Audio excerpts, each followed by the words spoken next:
ஓம் ஸ்ரீ சாய்ராம்.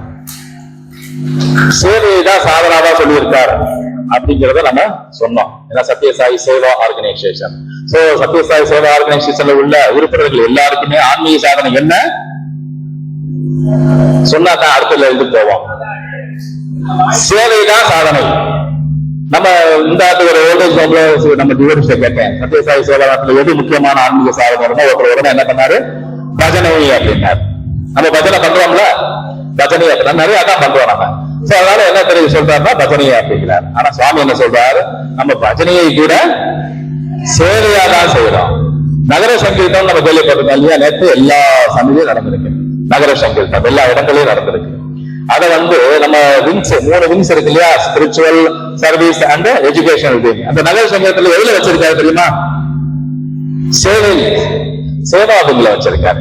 ஏன் அப்படின்னா நம்ம அதிகாலையில நம்ம பாடுறோம், பாடுவது மட்டும் இல்லாம மற்றவங்களுக்கும் தெய்வ உணர்வை ஏற்படுத்துறோம் இல்லையா, அதனால அது ஒரு சேவை அப்படிங்கிறார்.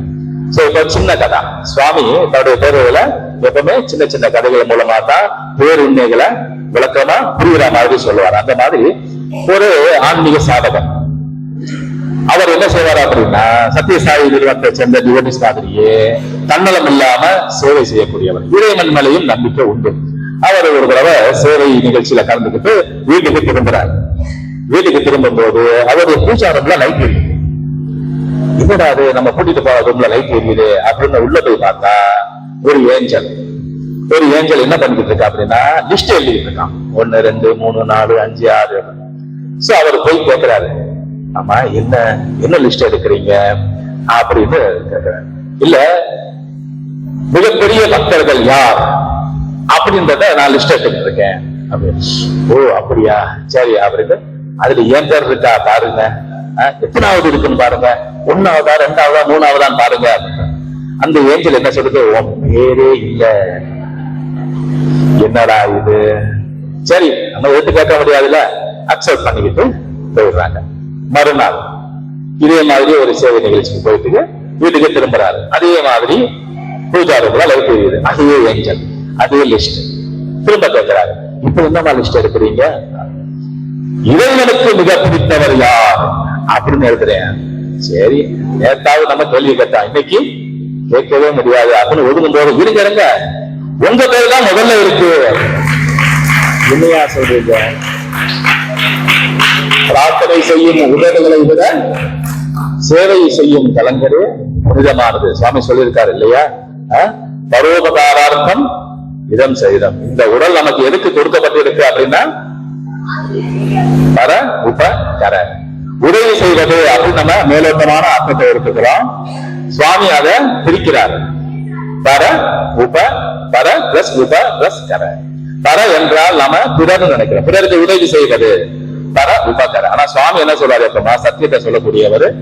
பர அப்படின்னா தெய்வன், பரமாத்மா. உப அப்படின்னா பக்கத்துல. நம்ம ஏகாதசியான என்ன செய்யறோம், உபவாசம் இல்லையா, இருக்கோம் இல்லையா. வாசம்னா வசிக்கிறது, உபன்னா பக்கத்துல. நான் உபவே சொன்னேன் இல்லையா, பூவோட சேர்ந்து உப பக்கத்துல இருக்கிறதுனால நானும் மறக்கிறேன். அந்த மாதிரி சுவாமி சொல்ற அர்த்தம் எப்படின்னா, பர உபகர. எது நமக்கு இறைவனுக்கு அருகில் கொண்டு செல்ல கூடியதோ அதுதான் பரோபகாரம். சோ மற்றவர்களுக்கு நாம செய்யக்கூடிய சேவை ஒரு சின்ன டிஃபரன்ஸ் தான். என்ன சுவாமி சொல்றாரு அப்படின்னா, செயல் ஒண்ணுதான், ஆனா இப்ப எத்தனையோ பேர் பண்றாங்க. உலகத்துல பாத்தீங்கன்னா சேவைக்கு பஞ்சமே கிடையாது, எல்லாரும் பண்றாங்க. சுவாமி பல ஸ்பீச்ல சொல்றாரு, லயன்ஸ் கிளப் அப்படின்னு ஒரு இயக்கம், இந்த மாதிரி எத்தனையோ இயக்கங்கள் சேவை செஞ்சுட்டு தான் இருக்காங்க. ஆனா அதுக்கும் இதுக்கும் என்ன வித்தியாசம் அப்படின்னா ஒரு சின்ன விஷயம் தான். என்ன சொல்றாரு அப்படின்னா மனப்பாங்கு. நாம சமஸ்கிருதத்துல என்ன சொல்றோம், பஜன்ல என்ன இருக்கணும்னு சொல்றோம், ராகம் தாளம் பாவம். அதுக்கு தமிழ் தான் மனோபாவம், அதாவது நம்ம உளப்பாங்கு. இறைவனுக்கு செய்யறோம். நம்ம திரும்ப நான் எத்தனையோ இடங்கள்ல சொல்லி இருக்கிறேன், நாம தானம் அப்படிங்கிற வேர்ட யூஸ் பண்றதே கிடையாது இல்லையா. சத்யசாயி சேவா நிறுவனத்துல நம்ம உணவு வழங்குறோம் இல்லையா, எப்படியோ வழங்குற மாதிரி நாம உணவு வழங்குறோம். மற்றவங்க என்ன சொல்றாங்க, அன்னதானம் சொல்றாங்க. நாம என்ன சொல்றோம், நாராயண சேவை. இந்த குழந்தைகள் கரெக்டா சொல்றாங்க. எப்படி ஏன் நாராயண சேவைன்னா, நாம யாருக்கு செய்யறோமோ அவங்க இறைவனாக நினைத்து, செயல் ஒண்ணுதான். அவங்களும் உணவு கொடுக்கறாங்க, நாம உணவு கொடுக்கிறோம். ஆனா அவங்க எப்படி கொடுக்கறாங்கன்னா, நாம இருக்கிறோம், இல்லாதவங்களுக்கு கொடுக்கிறோம். நாம வசதி, அவங்க கீழே தாழ்த்தி. ஆனா நாம என்ன நினைக்கிறோம், அப்படியே உள்டா. வாங்குறவர் யாரு? சாக்ஷாத் நாராயணன். சோ நம்ம வீட்டுல பத்தி பொருத்தி சூடம் காட்டுறோம் இல்லையா சுவாமி படத்துக்கு, அதேதான் இங்க என்ன செய்யறோம், உணவு படைக்கிறோம், இறைவனுக்கு உணவு படைக்கிறோம். அது ஒரு வழிபாடா செய்யறோம். அதனாலதான் நாராயண சேவை அப்படிங்கிற வார்த்தையை சுவாமி திரும்ப திரும்ப வலியுறுத்துறார். சோ வேலையை வழிபாடாக செய்தோமையானால் இறைவனை இனிதே அடையலாம் என்பதை சொல்லி அடுத்தவர்களை பேசுமாறு அன்போடு. ஆன்மீகத்தை பற்றி இன்னும் சற்று விரிவாக திரு ரவி சாய்ராம் அவர்கள். சாய்ராம். சாய்ராம். சாய்ராம் அதாவது இது எனக்கு ஒதுக்கப்படலைன்னாலும் அவர் சொன்ன அந்த ஒரு கருத்து, கற்க, கசடர கற்க, கற்ற பின் நிற்க அதற்கு கற்க. இப்படிதான் இந்த குறளை படிக்கணும்னு என்னோட சுவாமி அடிக்கடி சொல்லுவார். அது அழகா சொன்னார் சுவாமி சாய்ராம், அழகா சொன்னார்.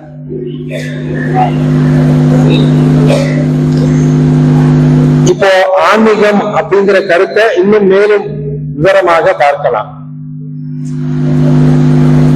சுவாமி சொல்றார், ஆன்மீகம் அப்படின்னாலே திரிகரண சுத்தி, அதாவது எண்ணம், சொல், செயல் ஒரே நேர்கோட்டில் இருக்க வேண்டும். அது எப்படி ஒரே நேர்கோட்டில் இருக்கும்? அதுக்கு பகவத்கீதை அதுக்கு ஒரு லட்சணம் சொல்றது ஆர்ஜவம் அப்படின்னு சொல்றது. ஆர்ஜவம்னா அர்ஜுனன் அப்படிங்கிற சப்தம் அதுல இருந்துதான் வந்தது. அதாவது என்ன நான் நினைக்கின்றேனோ அதைத்தான் நான் சொல்ல வேண்டும், அதைத்தான் நான் செய்ய வேண்டும். நான் ஒன்று நினைப்பேன் ஆனா வேறு ஒன்று செய்வேன் அப்படின்னு சொன்னா சாஸ்திரம் நமக்கு ஒரு பட்டம் கொடுக்கிறது. அது என்ன பட்டம் அப்படின்னா மித்யாச்சாரி, பொய் ஒழுக்கம் உடையவர்கள். எது நான் நினைக்கின்றேனோ அந்த நினைப்பது போல் என்னுடைய சொல்லும் செயலும் இல்லாவிட்டால் நான் மித்யாச்சாரி என்று சமூகத்தால் ஒதுக்கப்படுவேன். ஆனா அது ஒரே நேர்கோட்டில் இருக்கும் என்றால் எனக்கு பெயர் சிஷ்டாச்சாரர்கள். அதாவது அவர்களை பார்த்து சமுதாயம் பின்பற்றக்கூடியவர்கள். சுவாமி நம்மள சிஷ்டாச்சாரர்களாக இருக்கணும்னு தான் எதிர்பார்க்கிறார். இந்த எண்ணம், சொல், செயல் ஒரே நேர்கோட்டில் இருக்க வேண்டும் அப்படிங்கிறதுக்கு ஒரு உதாரணம் சொல்றேன் பாருங்க. ஒரு நிகழ்வு நடக்கிறது ஹரிச்சந்திரன் அரண்மனையில. ராஜரிஷி விஸ்வாமித்திரர் என்ன பண்றாருன்னா சில ராஜ தர்மங்கள் எல்லாம் ஹரிச்சந்திரனுக்கு சொல்லணும்னு ஆசைப்படுறார். இது சின்ன விஷயம் தான், ஆசைப்படுறார். ஹரிச்சந்திரன் ஏற்கனவே நியாயமான வாழ்க்கை முறையில வாழ்ந்து கொண்டிருப்பவர். ஆனா அன்னைக்கு இருந்த அந்த சாப்பாட்டு மயக்கம் என்ன ஆகுது அப்படின்னா, அவரு ராஜ தர்மங்களை சொல்லிட்டு இருக்கும் போது அர்ஜுனன் லேசா கண்ணை அசந்துட்டார். உடனே விஸ்வாமித்திரர் கேட்கிறார், என்ன ஹரிச்சந்திரா, நான் ஒரு முக்கியமான விஷயம் சொல்லி இருக்கேன், நீ கண் அசந்துட்ட போல இருக்கேன். ஹரிச்சந்திரன் நம்மளா இருந்தா இல்ல நீ சொல்றதை நான் கேட்டுன்னு தான் இருக்கேன்னு சொல்லுவோம். ஆனா அவர் என்ன சொல்றார், அந்த இடத்துல கூட பொய் கலப்பு கிடையாது. ஆமா அசந்துட்டேன், என்ன மன்னிச்சுக்கோங்க, திருப்பி தயவு செய்து அது திருப்பி சொல்லுங்க. இதுதான் திரிகரண சுத்தி. எல்லாம் ஒரே நேர்கோட்டில் இருக்க வேண்டும்.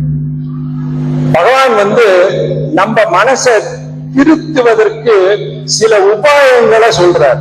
அது எப்படி என்னுடைய மனதில் இருக்கக்கூடிய சம்ஸ்காரங்களை நான் வெல்லுவது. இப்ப ஒவ்வொருத்தரும் எப்படி நம்ம செயல்படுறோம் அப்படின்னு சொன்னா, என் மனசில் என்ன பதிவுகள் இருக்கின்றனோ அந்த பதிவுகளுக்கு ஏற்ப போல நான் செயல்படுறேன். ஒருத்தரை பார்த்தா எனக்கு பிடிக்கும், ஒருத்தரை பார்த்தா எனக்கு பிடிக்காது. ஒருத்தரை ஒரு செயலை செய்யணும்னா எனக்கு பிடிக்கும், இன்னொரு செயலை செய்யணும்னா எனக்கு பிடிக்காது. அப்போ இந்த மனதில் உள்ள பதிவுகளுக்கு பெயர் சம்ஸ்காரம். இப்ப இந்த சம்ஸ்காரம் நான் ஒரு செயல்படும் பொழுது அது முதல்ல வெளியில வரும்.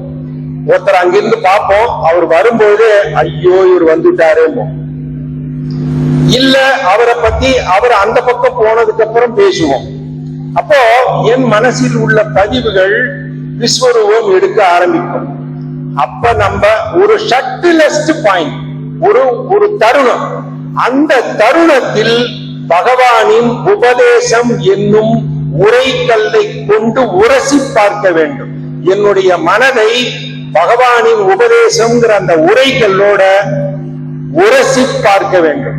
அப்படி உரசி பார்க்கும் பொழுது சுவாமி என்ன சொல்லுவார் அப்படின்னா, don't talk ill of others in their absence. அந்த 9 கோட் ஆஃப் கான்டாக்ட் இருக்கு. உரசி பார்க்கிறேன், என் மனம் சொல்லுகிறது பேசு என்று, ஆனா பகவான் மனம் சொல்லுகிறது பேசாதே. நான் பகவானின் உபதேசத்தை எடுத்துக்கொண்டேன், ஆனால் நான் வெற்றி பெற்றவன் ஆகின்றேன். இன்னைக்கு வேணா அது கொஞ்சம் கஷ்டமா இருக்கும், ஆனா நாளடைவில் அது எனக்கு சிறந்த பலனை கொடுக்கும் அப்படிங்கிறதுல சத்தியம், அது சந்தேகமே கிடையாது. அதனாலதான் நல்ல விஷயங்கள் அக்ரே விஷம் பரிணாமே அமிர்தோத்பவம். நல்ல விஷயங்கள் முதல்ல கஷ்டமா தான் இருக்கும், ஆனால் காலப்போக்கில் அவை அமிர்தமாக மாறிவிடும் அப்படின்னு சொல்றார். அனில்குமார் அவர் ஒரு சம்பவத்தை சொல்றார். சுவாமி, நான் அப்ப ஒரு பெரிய போஸ்ட்ல இருந்தேன். சுவாமி சொன்னார், நீ அதை விடுத்து என்னுடைய நிறுவனங்கள்ல நீ பணி புரிய வேண்டும் அப்படின்னு பகவான் சொன்னார். நான் ஒரு க்ஷணம், என்னுடைய சொந்தக்காரங்கள்லாம் கூட சொன்னாங்க, போகாத, வேண்டாம், நீ ஒரு நல்ல பதவியில இருக்க, போக வேண்டாம் அப்படின்னு சொன்னாங்க. ஆனா சுவாமி சொல்லிட்டார் அப்படிங்கிற ஒரே காரணத்துக்காக நான் எதையும் யோசிக்கவில்லை. அடுத்த நிமிஷம் பகவான் என்ன சொன்னாரோ அதற்கு என்னை நான் அர்ப்பணித்துக் கொண்டேன் அப்படின்னு சொல்லிட்டு இன்னும் ஒரு வார்த்தையை சொல்றார். பகவானுக்காக நாம் செயல் புரிந்தால் நமக்காக அவர் பல மடங்கு செயல் புரிவார். இதுதான் அவர் சொன்ன ஒரு ஆழமான கருத்து. அப்போ இதுதான் ஆன்மீகம். என்னுடைய எண்ணம், சொல், செயல் ஒரே நேர்கோட்டில் இருக்க வேண்டும். நான் செய்யும் ஒவ்வொரு செயலும் பகவானின் உபதேசம் என்ற உரைக்கல்லில் உரசப்பட வேண்டும். அப்படி உரசப்பட்டால் நான் பண்பான மனிதனாக மாறுவேன் அப்படிங்கறதுல சத்தியமே இல்லை. அதுதான் சத்தியம். அந்த சத்தியத்துக்கு என்னைக்கும் பழுது வராது. பகவான் அதைத்தான் நம்மிடம் எதிர்பார்க்கின்றார். சாதனை மன்னன் கொஞ்சம் சாதனா பத்தி விளக்கமா சாயிரா. ஓஹோ, இப்ப டைட்டில் சாதனை மன்னன். ஓ ரைட், இருக்கட்டும், பரவாயில்ல. சாயிரா, ஆக்சுவலா அப்படி என்ன சாதனை பண்ணணும்னு தெரியல. ஒருவேளை சாதனை இதுவாகவும் இருக்கலாம்.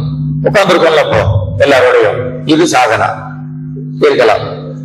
பிராக்டிஸ் வரும்பொழுது சாயிராம், நம்பிக்கை, பிராக்டிஸ், இது முதல்ல பார்த்தோம். இது நம்ம கொஞ்சம் தெளிவா நம்ம இது பண்ணி பார்க்கும்போது எது எப்ப மாறுதுங்கிறத நான் பர்சனலா எக்ஸ்பீரியன்ஸ், இங்க இருக்கிற 70% அந்த எக்ஸ்பீரியன்ஸ் நான் சொல்லியிருக்கேன், தெரியும். 30% புதுசுங்கிறதுனால நான் அதை திருப்பி சொல்றேன். ஏன்னா இந்த டாபிக்கு இது ரொம்ப ரெலவெண்டா இருக்கிறதுனால எக்ஸ்பேண்ட் பண்ண போது அதை சொல்ல முடியும். முதல்ல நான் சர்வீஸ் போறேன், பிரசாந்தி நிலையம் சர்வீஸுக்கு. ஃபர்ஸ்ட் டைம் சர்வீஸ் மந்திர்ல போட்டாங்க. மந்திர்ல என்ன செக் பண்றது, மெட்டல் டிடெக்டர் செக் பண்ற இடத்துல போட்டாங்க. இந்த இங்க புட்டபர்த்தி போனவங்க எத்தனை பேர் கை தூக்குங்க? நான் புட்டபர்த்தி பார்த்திருக்கிறேன். அதில் சேவை பண்ணுகிற வேலை நான் பார்த்திருக்கிறேன். சேவை பண்ணீங்களான்னு கேட்கல, அப்புறம் பார்க்கிறேன். சேவை பண்ணிருக்கீங்க, சரி, சேவையும் பண்ணிருக்கீங்க. இந்த உள்ள போயாச்சுன்னா உள்ளுந்தாளுக்குள்ள போகும்போது செக் பண்ற டியூட்டி எனக்கு கொடுக்கப்பட்டது முதல்ல. அப்படி நான் செக் பண்ணி எனக்கு ஒரே இன்ஸ்ட்ரக்ஷன், இந்த பொருள்லாம் உள்ள கொண்டு போக கூடாது, ஜாக்கிரதையா பார்த்துக்கோ. அதை மட்டும்தான் ரொம்ப சின்சியரா பண்ணோம். என் மனசுக்குள்ள என்ன நினைப்பு இருந்தது அப்போ அப்படின்னா, நான் தான் சிஐடி, என்னை மீறி யாரும் உள்ள கொண்டு வர முடியாது, ஜாக்கிரதா, நாங்க அப்படி பண்ணுவோம்ல, நம்ம பண்ணல. அந்த மாதிரி நினைப்புலதான் அதை பண்ணிட்டு இருக்கேன். Siren it's a truth. ஏன்னா நான் என் எண்ணம் பூரா அதுல மட்டும்தான் கவனமா இருந்தது. என்ன சொன்னாங்களோ செய்யணும், அவ்வளவுதான். அது சொன்னதை செய்யறதுல அதுல மட்டும்தான் இருந்தது. அது சாதனான்னு எனக்கு அப்ப தெரியாது. 7வது நாள் இதுக்கு நடுவுல சுவாமி 3வது நாள் ஒருத்தனை பார்த்து கேட்கிறார் அந்த கூட்டத்துல. அப்ப நடந்து வரும்போது சுவாமி கேட்கிறார், ஏதோ பேசுறாங்க, அது எங்க குரூப் லீடர் தான் அதை கேட்கிறார். கேட்டுட்டு அன்னைக்கு சாயங்காலம் அவர் ரொம்ப மனக்குமுற ரொம்ப சந்தோஷமா சொல்றாரு. என்னன்னா, அந்த டிவோட்டி பீகார்ல இருந்து வந்தவராம்.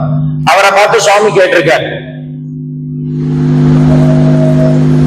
எப்ப போப்பாரு? இந்த கேள்வி சுவாமி கேட்டதில்லை. எப்ப வந்த, சாப்பிட்டாச்சா, இப்படிதான். அவரை பார்த்து அந்த கேள்வி கேட்டது காரணம், அவருக்கு இனம் புரியாத உடம்புல குத்து வலி, குடைச்சல் வலி. எத்தனையோ டாக்டர்ஸ் பார்த்துட்டார், முடியல. அது உயிரை பாபாவை பார்த்துட்டு உயிரை மாற்றுக்கணும்ன்ற முடிவோட புட்டபர்த்திக்கு வந்தவர் அங்க உட்கார்ந்துருக்கார். அங்க உட்கார்ந்து இருந்தவரை பார்த்து சுவாமி கேட்கிறார், அவருக்கு தெரியுமே எதனால வந்தார். ஸ்ட்ரைட்டா கேட்கிறார், எப்ப போற? அவர் ஷாக்கு. என்ன வந்து ஒரு வரியில கேட்ட உடனே ஷாக்கு. திருப்பி சுவாமியை பார்த்து அவர் ரொம்ப டிப்ளமேட்டிக்கா ஒரு பதில் சொன்னான். என்னன்னா, சுவாமி எப்ப சொல்றீங்களோ அப்போ. சுவாமி அடுத்த செகண்ட் சொன்னாரு, அப்படின்னா இரு. அவ்வளவுதான். அவன் சூசைட் என்னமே போச்சு. ஒரு வரியில கவுன்சிலிங் போவோம், அவ்வளவுதான். ஒரே வார்த்தையில சொல்லிட்டு அப்படின்னா இரு, முடிஞ்சே போச்சு, போயிட்டான். அப்புறம் என்ன பண்றது? திருப்பி ஊருக்கு போலாம்னா சுவாமி பர்மிஷன் எல்லாம் போக முடியாது. சோ டெய்லி வர போக, காலையிலும் மத்தியானமும் சாயங்காலம் 3 வேளை அப்பெல்லாம் வர போக எல்லாம் சுவாமி இஷ்டத்துக்கு வருவார் போவார, எல்லாம் அந்த டைம் வர போகவே இருந்தான். 7வது நாள் எங்க குரூப் லீடர் சொல்லிதான் எங்களுக்கு தெரியும். அழுகுண்டு சொன்னார், என்னன்னா, அன்னைக்கு திருப்பி கேட்கிறார் சுவாமி, இப்ப எப்படி இருக்கும் உடம்பு வலின்னு. எங்க சர்வீஸ்ல இருக்கிற 7வது நாள் அந்த அதே டிவோட்டியை பார்த்து கேட்கிறார். அப்ப அவர் சொன்னார், சுவாமி இந்த 5 நாள் உங்கள்கிட்ட சொன்னதுக்கு அப்புறம் வந்த இந்த 5 நாள் கண்டினியூஸா வந்து போயிட்டு இருக்கேன். என்னாச்சு ஏதாச்சுன்னு எனக்கு தெரியல. என் உடம்பு வலி கொஞ்சம் கூட இல்ல. முன்ன இருந்த மாதிரி ரொம்ப பிரிஸ்கா இருக்கேன். இப்போ எனக்கு சுத்தமா இல்லவே இல்லை சார். அப்ப சுவாமி தன் வாயால சொன்ன வார்த்தை என்ன தெரியுமா? எங்களை பார்த்துட்டே சுவாமி சிரிச்சுட்டே சொல்றாரு, எங்களுக்கு அப்ப தெரியல. சுவாமி பக்கத்துல வந்தாருன்னா கேட் சாத்திடுவோம், நாங்க திரும்பி உட்காந்துப்போம். சுவாமி அந்த டைம் நாங்க கேட் சாத்திடுவோம், யாரும் உள்ள வரக்கூடாது. கேட்டை சும்மா டெம்பரரி லாக் போட்டு இப்படி பார்ப்போம். அப்படி பார்த்தா சுவாமி சொல்ற அங்க கண்ணால பாக்குறாரு. அங்க பார்த்துட்டு அங்க அவன்கிட்ட சொல்றாரு, என்னோட சேவாதல். அந்த வார்த்தையை நல்லா கேளுங்க. சுவாமி சொன்னார், என்னோட சேவாதல் நீ வரும்போதும் போகும்போதும் உன்னை தொட்டு தொட்டு கமினதுனால வேண்டாம் உனக்கு அந்த வியாதி சரியா போச்சு. சாய்ராம் ஹீலிங் யாரு பண்ணுவா? பகவான் பண்றது. த்ரூ யார் மூலமா பண்றா? அப்பதான் எனக்கு புரிஞ்சது, ஆஹா இது விஷயமே வேற. ஏதோ இவங்க எல்லாம் சொன்னாங்க, நான் ஏதோ பொருள் தொட்டு போக கூடாது, உடம்ப வரிச்சு நம்ம செக் பண்ணி அனுப்புறோம். அது அப்படி இல்லை. நம்ம கையே பகவானா மாறுது அப்படின்னு சொன்னா, மனிதனை புனிதனாக்கி புனிதனை தெய்வ நிலைக்கு இருக்கிற சாதனாக பண்ணும் போதுதான் அந்த ஆன்மீகத்தின் மூலமா சேவை செய்யும் போது சாயிராம் இந்த நாலேஜ் நமக்கு கிடைக்கணும்னா இறங்கினாத்தான் முடியும், சர்வீஸ் பண்ணினாத்தான் முடியும்.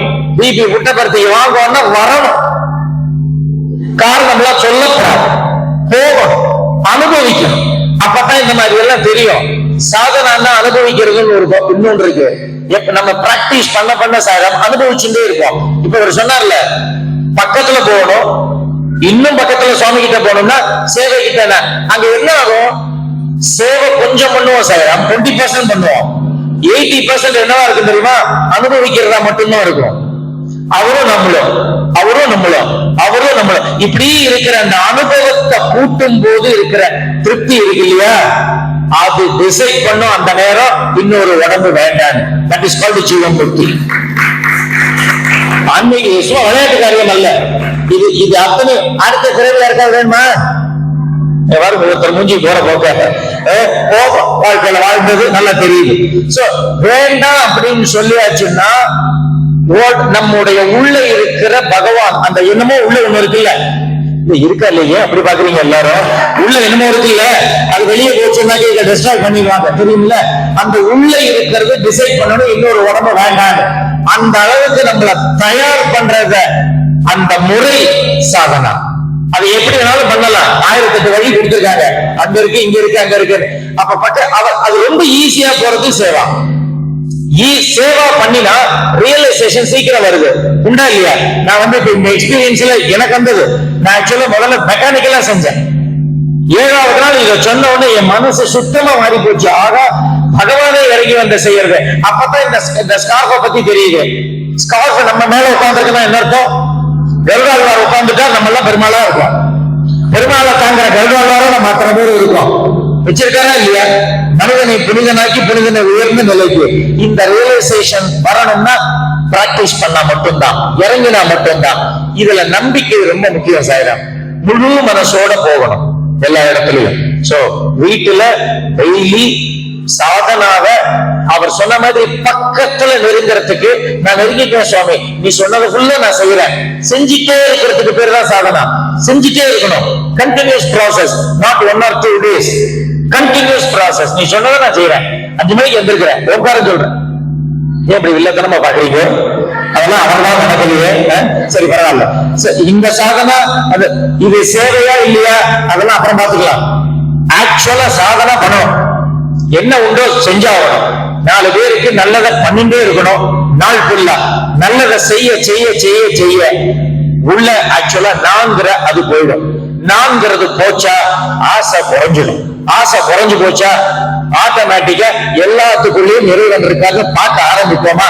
அந்த பழக்கம் வந்துருச்சா, பிராக்டிஸ்ல சாதனா பண்ணி பண்ணி அந்த பழக்கம் வந்துருச்சா, அது டிசைட் பண்ண அடுத்த உடம்பு வேண்டாம். சத்சங்கத்துவ நிச்சங்கத்துவம், நிச்சங்கத்துவ நிர்மோகத்துவம், நிர்மோகத்துவ நிச்சல தத்துவம், நிச்சல தத்துவ திருப்பி வர வேண்டாம், பேசாம அவரோட சமத்தா இருக்கலாம். இப்படின்னு சொல்றதுதான். இதை எளிமையா அழகா எல்லாருக்கும் புரியுற மாதிரி என்ன உண்டோ பர்சனல் எக்ஸ்பீரியன்ஸ் வச்சு சொல்லி இருக்கு. தெரியல, மாடரேட்டர் என்ன பண்ணுவாரு தெரியாது. அவர் என்ன பண்ணாலும் சரி, கடைசியில முடிவு மாத்திரம் பிரமாதமா இருக்கணும். மீண்டும் உங்களை அந்த 3 நிமிஷத்துல சந்திக்கும் போது வருகிறேன். ஜெய் சாய்ராம்.